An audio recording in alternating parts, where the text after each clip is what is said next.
میں نے جھک کر زمین پر پڑی ہوئی وہ جھنڈی اٹھا لی۔ رات ہونے والی موسلا دھار بارش نے گھروں اور دیواروں پر لگی ہوئی جھنڈیوں کو زمین بوس کر دیا تھا۔ میں کچھ دیر اس جھنڈی کو دیکھتا رہا، پھر میں نے اسے اپنے ٹریک سوٹ کی جیب میں ڈال لیا۔ اس رستے پر نظر آنے والی پہلی جھنڈی۔ بہت سال پہلے میرے باپ نے پاکستان کی سرزمین پر پہلا قدم رکھتے ہی وہاں کی مٹی کو ایک رومال میں باندھ کر اس طرح اپنی جیب میں رکھا تھا۔ مٹی کی وہ ننھی سی پوٹلی آج بھی میرے پاس محفوظ ہے، اور ہر سال کسی نہ کسی سڑک سے اٹھائی جانے والی ایک جھنڈی بھی۔ شاید میری کلیکشن دنیا کی عجیب ترین چیزوں پر مشتمل ہے۔ اپنے یوم آزادی کی بجائے اگلے دن کسی نہ کسی سڑک پر گری ہوئی کوئی پھٹی مسلی بھیگی ہوئی ایک جھنڈی، پھر میں اس جھنڈی کو تاریخ اور سن کے ساتھ اپنی البم میں محفوظ کر لیتا ہوں۔ 54 سال پہلے اس تاریخ کو میں نے اپنے خاندان کے ساتھ پاکستان کی سرزمین پر قدم رکھا تھا۔ لفظ خاندان شاید میں جذبات میں آ کر استعمال کر گیا۔ میرے ساتھ صرف میرا باپ تھا، 47 سال کا ایک دکھ بھرا عدم ہوا قاتل۔ جس قافلے میں پاکستان آیا تھا، اس میں کم از کم 6 قاتل تھے۔ باقی کے لوگ کیا تھے یہ میں نہیں جانتا۔ سڑک پر چلتے ہوئے لوگوں کا پہلا گروہ میرے پاس سے گزرنے والا ہے۔ ان کی آوازیں میرے کانوں میں پڑ رہی ہیں۔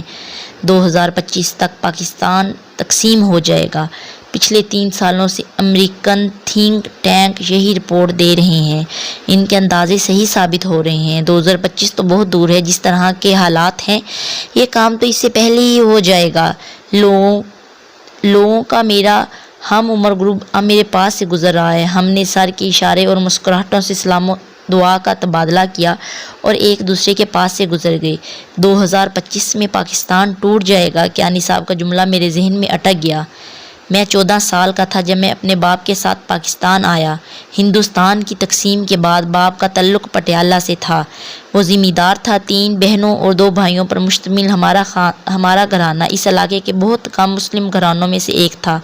ہم لوگ وہاں بڑے سکون کی زندگی گزار رہے تھے۔ تاریخ پاکستان کا آغاز ہونے کے بعد بھی ہم لوگوں کی زندگی کو کوئی زیادہ مشکلات کا سامنا نہیں کرنا پڑا، کیونکہ جس گاؤں میں ہم رہتے تھے وہاں کی اکثریت ان پڑھ ان لوگوں پر مشتمل تھی۔ انہیں ملکی سیاست کے بارے میں زیادہ معلومات تھی نہ دلچسپی، لیکن آہستہ آہستہ تاریخ پاکستان میں شدت کے ساتھ ہی چوپال میں شام کو سیاست اور جناح کا یہ مطالبہ زیر بحث لایا جانے لگا۔ میرا باپ بھی ان مسلمانوں میں شامل تھا جو اس مطالبے کو ایک حماقت سمجھتے تھے، یعنی اپنی ساری زمینیں چھوڑ کر پاکستان چلا جاؤں کیونکہ وہ ملک مسلمانوں کے لیے ہے۔ جناح کا دماغ خراب ہے۔ کوئی اپنی مٹی چھوڑ کر جاتا ہے، کوئی اپنا گھر بار زمینیں چھوڑ کر صرف مذہب کے لیے کہیں چلا جائے۔ مجھے یاد ہے میرا باپ کئی سال یہی بات رات کو گھر میں ماں کے سامنے دہرایا کرتا تھا، اور گھر میں موجود سب اس کی ہاں میں ہاں ملاتے تھے۔ جب زندگی سکون سے گزر رہی ہے تو پھر اس طرح کے مطالبات حماقت کے علاوہ کچھ بھی نہیں لگتے۔ میں گھر میں سب سے چھوٹا تھا اور میرا بھائی سب سے بڑا۔ تینوں بہنیں دونوں کے درمیان آئی تھیں۔ گاؤں میں جب کبھی مسلم لیگ والے مسلم لیگ کے لیے کنونسنگ کرنے کے لیے آئے، میرے باپ نے بھی دوسرے مسلمانوں کی طرح ان کا مذاق اڑایا۔ تم لوگوں کو ووٹ دیں؟ کیوں ووٹ دیں؟ بٹوارا کرنا چاہتے ہو تم لوگ، مصیبتیں بڑھانا چاہتے ہو۔ ہماری کانگریس ہے ہماری بات سننے والی، ہمارے لیے وہی کافی ہے۔ میرے باپ نے ہر دفعہ لیگیوں کو اس طرح دھتکارا کہ ایک بار لیگیوں کے گھر جا کر عوام مہم کے دوران میرے باپ نے گھر کا دروازہ ہی نہیں کھولا۔ وہ لوگ دروازہ بجاتے تھک کر اگلے گھر چلے جاتے۔ میرے باپ کی سوچ میں تب بھی کوئی تبدیلی نہیں آئی۔ جب اس نے میرے بڑے بھائی کو ہائی اسکول کے بعد آگے تعلیم کے لیے جالندھر بھجوا دیا، گھر میں صرف میں اور میرا بھائی ہی تھے جنہیں تعلیم دلوائی جا رہی تھی۔ ماں کبھی کبھار باپ کے ساتھ کھیت پر چلی جاتی، مگر بہنوں نے ایسا کوئی کام نہیں کیا۔ میرے باپ ویسے بھی ایک خوشحال ذمہ دار تھا جسے گھر کی عورتوں کو کھیتوں پر کام کروانے کی محتاجی نہیں تھی۔ شہر میں تعلیم حاصل کرنے کے دوران ہی میرے بڑے بھائی کی سوچ میں تبدیلی آنا شروع ہو گئی۔ وہ اب جب بھی چھٹیوں میں گھر آتا تو مسلم لیگ کی بات کرتا، جناح کے گن گاتا، مسلمان کے حقوق پر بولتا، 2 قومی نظریے کے حق میں دلیلیں دیتا۔ وہ اپنے کالج کے بہت سے دوسرے مسلمان طلباء کے ساتھ جناح کی تقریریں سننے جایا کرتا، اور شاید کایا پلٹ وہی ہوا تھا۔ ان کی آواز میں جادو ہے۔ وہی بات کرتے ہیں تو ہندو لیڈرز کو دیتے ہیں، ان کی دلیلوں کی پرخچے اڑا کر رکھ دیتے ہیں۔ آپ لوگ تو گھروں کے اندر رہتے ہیں، آپ کو کیا پتہ شہروں میں انگریز اور ہندو مسلمانوں کے ساتھ کیا کر رہے ہیں۔ آج ہندو انگریزوں کے پالتو کتے کا کام کر رہے ہیں۔ انگریزوں کے جانے کے بعد ہندو انگریز کی جگہ لے لے گا اور مسلمان ہندو کی کم از کم۔ میں تو کسی پالتو کتے کا کردار ادا کرنے کو تیار نہیں۔ میرا باپ گھر کا واحد شخص تھا جو مظفر کا مذاق اڑایا کرتا تھا۔ اسے گھر میں سب سے زیادہ مظفر سے محبت تھی، یہی وجہ تھی کہ وہ اسے ڈانٹتا نہیں تھا، مگر اس کی ہر بات کا جواب میں وہ کہتا، تم اس شخص کی تقریروں کی بات کرتے ہو جسے کافر قرار دیا جا چکا ہے۔ کوئی مولوی اسے مسلمان ماننے کو تیار نہیں۔ سب کہہ رہے ہیں جناب پاگل ہے، کافر ہے، مسلمانوں میں تفرقہ پھیلا رہا ہے۔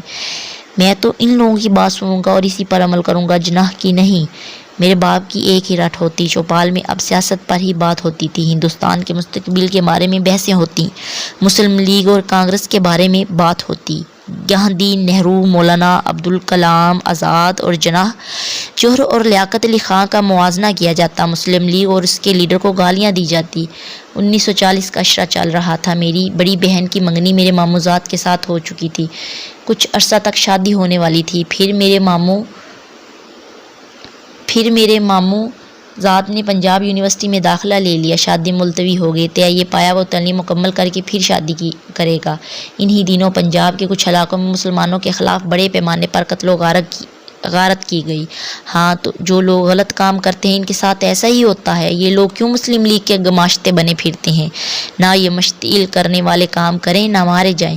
سکھ پنج نے ان فسادات پر چوپال میں بیٹھ کر یہ تبصرہ کیا، مگر اس طرح پورے کے پورے گھر کو جلا دینا اور خاندان کا قتل کر دینا کہاں کا انصاف ہے؟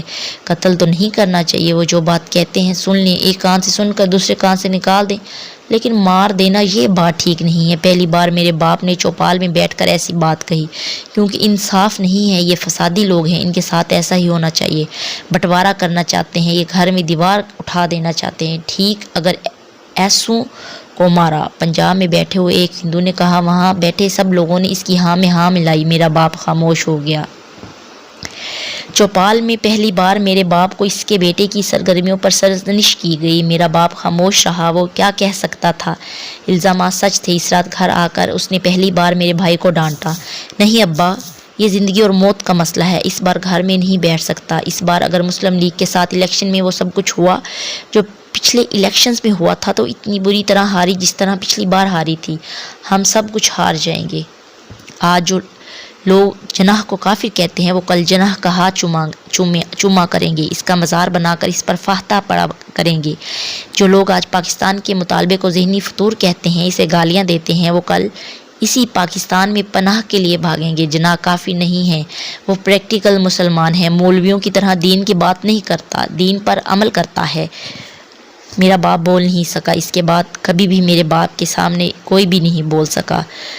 چوپال میں میرے باپ کے لیے ناپسندیدگی اور بڑھ گئی، میرے بھائی کے خلاف باتیں کی جاتی۔ میرا باپ اگر بڑا ذمہ دار نہ ہوتا تو شاید اب تک اسے چوپال سے نکال دیا جاتا، مگر اب بھی وہ ایک طرح کا سوشل بائیکاٹ کا شکار تھا، حالانکہ وہ اب بھی کانگریس کی باتیں کرتا۔ اس نے الیکشن میں کانگریس کی حامی امیدوار کو ہی ووٹ دیا تھا، اس کے باوجود چوپال میں کوئی بھی اسے خوش نہیں تھا۔ اب ہم پاکستان چلے جائیں گے، وہاں مغربی پاکستان میں رہیں گے۔ میرے بھائی نے کہا، میں کہیں نہیں جاؤں گا، یہاں میری زمینیں اور گھر بار ہیں، میں کوئی احمق ہوں جو انہیں چھوڑ جاؤں؟ پھر یہاں ہمیں تکلیف ہی کیا ہے؟ میرے باپ نے ہمیشہ والا جواب دیا، ہم وہاں کلیم کا داخلہ کروائیں گے تو زمینیں اور گھر ہمیں وہاں بھی الاٹ ہو جائیں گے۔ میرے بھائی نے باپ کو سمجھایا، مگر وہ رضامند نہ ہوا۔ ٹھیک ہے، آپ مت جائیں، مگر میں پاکستان میں ہی رہوں گا، میرے بھائی نے اعلان کیا۔ میرے باپ نے پھر بھی اس کی بات پر کان نہ دھرے۔ سڑک پر چلتے ہوئے مجھے ٹھوکر لگی، میں خود کو سنبھالا اور آنکھوں پر لگائی ہوئی اینک کو ٹھیک کیا۔ وہ تینوں چچا کے گھر کبھی نہیں پہنچ سکے۔ گاؤں کے باہر جانے والے رستے پر میری ماں اور بھائی کو بڑی بے رحمی کے ساتھ ذبح کر دیا گیا، میرے بھائی کے جسم کے کئی ٹکڑے کر کے وہاں پھینک گئے۔ البتہ میری ماں پر رحم کیا گیا، اس کی صرف گردن کاٹی گئی جسے ایک درخت پر لٹکا دیا گیا تھا۔ میری بڑی بہن شکیلا کا اس دن کچھ پتہ نہیں چلا، البتہ 3-4 دنوں بعد جنگل کے قریب جنگل میں اس کی بے لباس لاش کٹی پھٹی حالت میں ملی۔ اسے صرف جنگلی جانوروں نے نہیں ادھیڑا تھا، انسانی جانوروں نے بھی اسے بمبوڑا تھا۔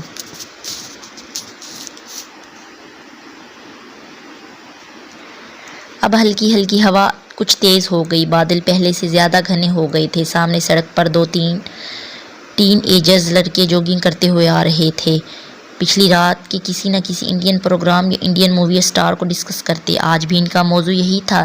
میں ان کی آوازیں سن رہا تھا پھولے ہوئے سانس کے ساتھ۔ AR رحمان یار کیا کمال کرتا ہے یہ بندہ۔ رات کو وندے ماترم لگا ہوا تھا، یوں لگ رہا تھا دل پر بیٹ پڑ رہی ہے۔ سارا دن پاکستانی چینلز پر پروپیگنڈا سنتا رہا، وہی بکواس، وہی گانے۔ یہ لوگ لبرل ہونا ہی نہیں چاہتے ہی نہیں کہ ہمارے اندر سے یہ تعصب ختم ہو۔ ہر چیز ہماری اور ان کی کامن ہے، حتیٰ کہ آزادی کے دن بھی ساتھ ساتھ ہیں، پھر بھی یہ چاہتے ہیں ہم ہر وقت ہاتھ میں تلوار پکڑے رکھیں۔ میں تو سمجھتا ہوں across the borders we are one. اس کی بات جاری تھی مگر وہ دونوں میرے پاس سے گزر چکے تھے۔ میں اب ان کی آواز بھی سن سکتا مگر اس کا جملہ across the border we are one اب بھی فضا میں باز گشت بن کر پھر رہا تھا۔ سب کچھ کامن ہے، ہر چیز ایک جیسی ہے۔ تعصب، پروپیگنڈا، بکواس۔ میں نے اپنے قدم تیز کر دیے۔ میں آج تک یہ سمجھ نہیں پایا کہ میرے باپ نے اتنے بڑے حادثے کے بعد اپنا ذہنی توازن کیوں نہ کھویا۔